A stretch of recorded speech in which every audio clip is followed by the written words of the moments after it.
Bom dia, Felipe. Alegria falar contigo. A alegria é nossa. O PMDB, nesse momento que Michel Temer escreve essa carta, está sendo o PMDB raposa ou o quê? Olha, o PMDB ele é multifacético pela sua própria história, pela sua própria natureza.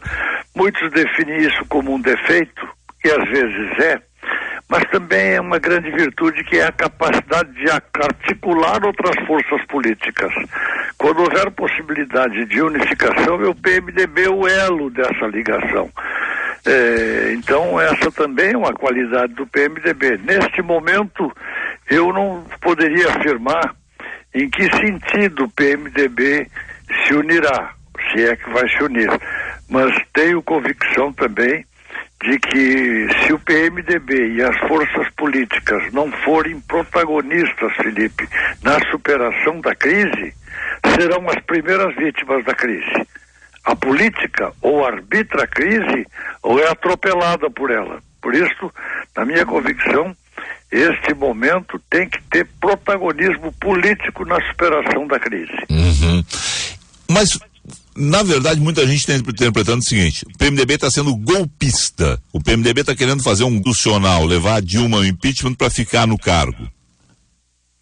Olha, o PMDB não teve, digamos, qualquer participação no surgimento deste ambiente. Não teve o pedido, o PMDB como partido. É claro que o Eduardo Cunha teve, né? Mas eu não quero dizer que o partido não tomou uma posição para criar o procedimento do impeachment, não se definiu a favor do impeachment como partido.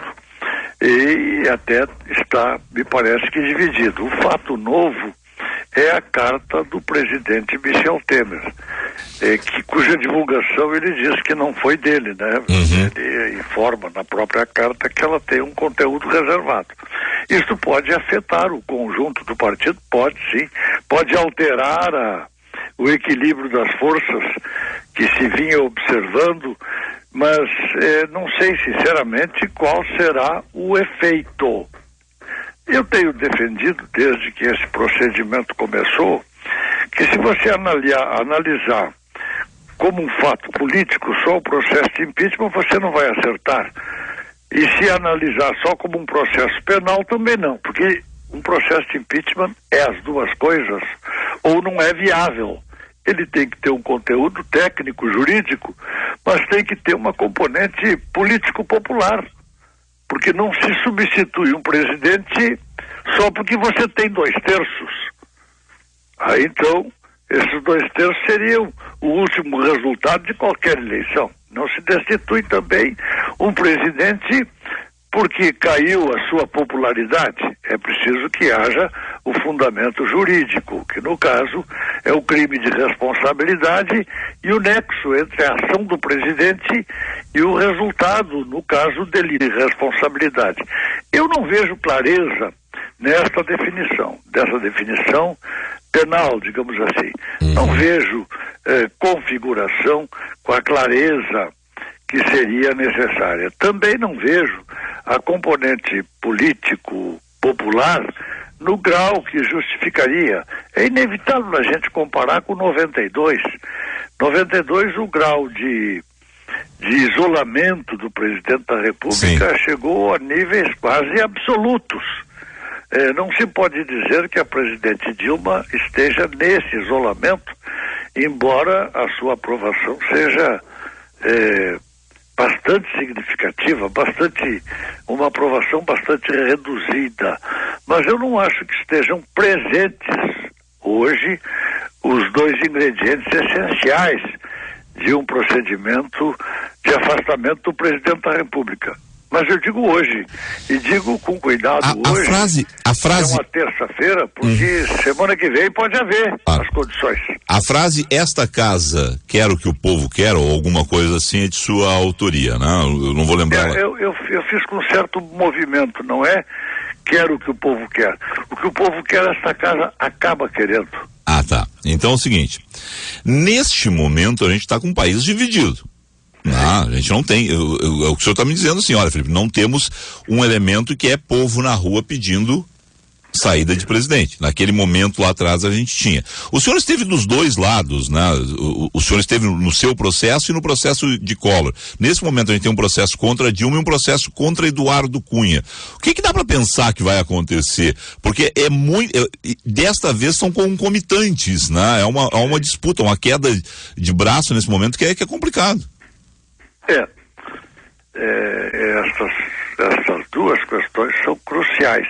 Mas é interessante, Felipe, que eu tenho a impressão que pela atuação do Eduardo Cunha e da presidente Dilma, parece que eles fizeram um acordo, sentaram e assinaram um acordo.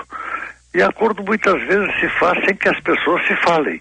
Convém a ele bater na presidente. E convém a ela bater no presidente da Câmara. É o que os dois estão fazendo.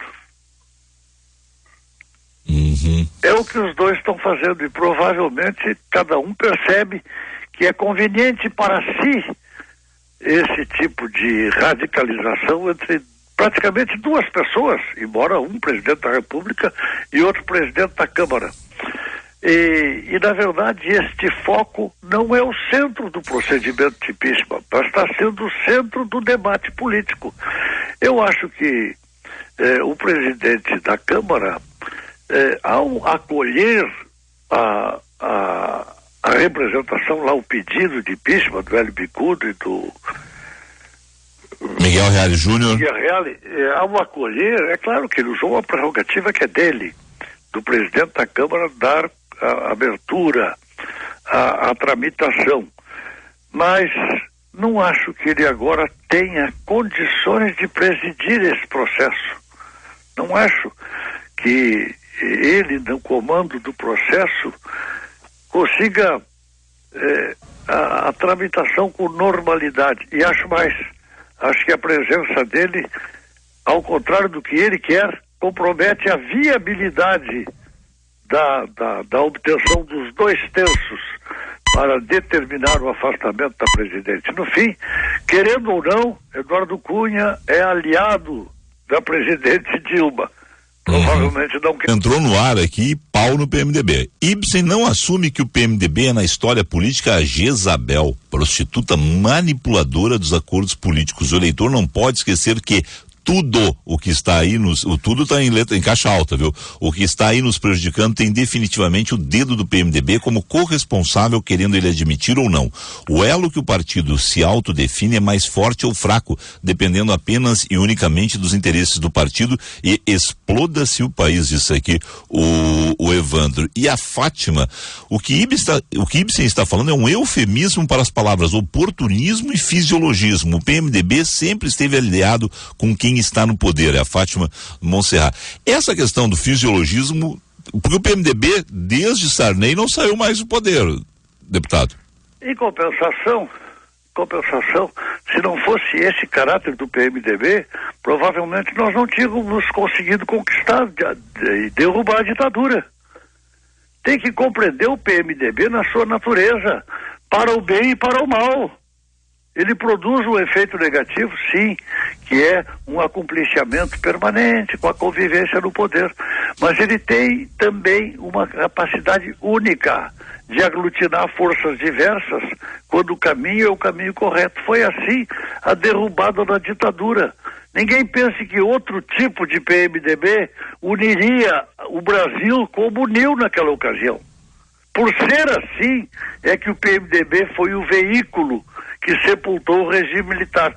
Por ser assim, amplo, impreciso, por ter também articulações que vão da extrema direita, da extrema esquerda e que se expressam pelo caminho do meio, por ser assim, é que o PMDB foi o veículo da destruição do regime militar. Então o dedo do PMDB ponta foi o dedo que enterrou o regime militar. Apertou o botão que liquidou com a ditadura. Esse é o mesmo PMDB. Deputado, vamos lá, pela sua experiência, né, com tudo que o senhor já viveu, onde é que vai parar isso tudo? Vem aí um grande acordão ou nós teremos efetivamente o desfecho, seja para um lado ou para o outro? Vai a última consequência? Eu acho que o processo de impeachment vai ao plenário da Câmara. Isso aí está claro. Só não dá para saber se vai antes do recesso ou com a suspensão do recesso, que é o que o governo quer, ou se fica para fevereiro, março, que é o que as oposições querem. O PMDB não se definiu nessa área, porque ele está bem dividido sobre o momento da votação. Então não dá para adivinhar, não dá. Quem adivinha está, na verdade, jogando na Mega Sena. Escolhe os números e bota lá. E fica esperando, sem nada que fazer, a não sei esperar e torcer. Eu não vejo nenhum indício de clareza sobre o momento da votação. Como eu acho que os pré-requisitos do impeachment não têm clareza e que o condutor do processo está vulnerável, para dizer o menos, que é o Eduardo Cunha, eu não vejo a aprovação por 2/3 de um relatório favorável ao afastamento da Presidenta da República. Não vejo hoje isto. Se você me perguntar segunda-feira que vem, daqui a 4, 5 dias, talvez eu tenha uma conclusão diversa. Hoje eu não vejo viabilidade desses 2/3 determinarem o afastamento da presidente. Certo.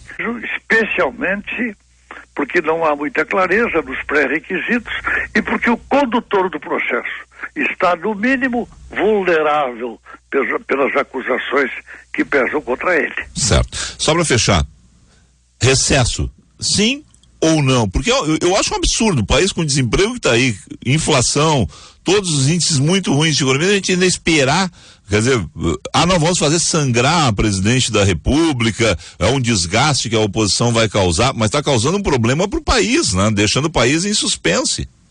Isso está sendo a grande questão hoje na Câmara, porque também está se discutindo algo que antecede, que é a composição da comissão especial que vai dar o parecer. E mais uma vez o conflito está no PMDB. O líder atual, deputado Leonardo Pisciani, quer fazer uma indicação alinhada com a posição do governo.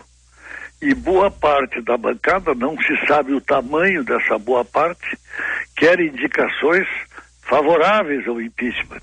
Então, esta posição que hoje divide o PMDB está interferindo na composição da comissão especial. E olha, a comissão especial é o primeiro passo.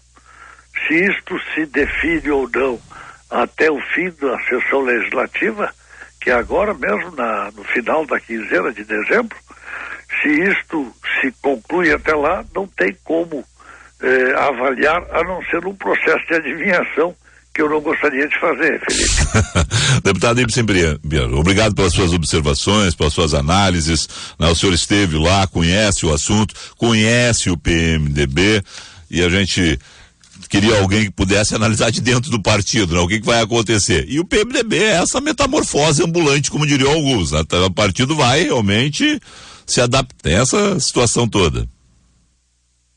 Tá bem, Felipe, prazer também conversar contigo. Um abraço. Um abraço.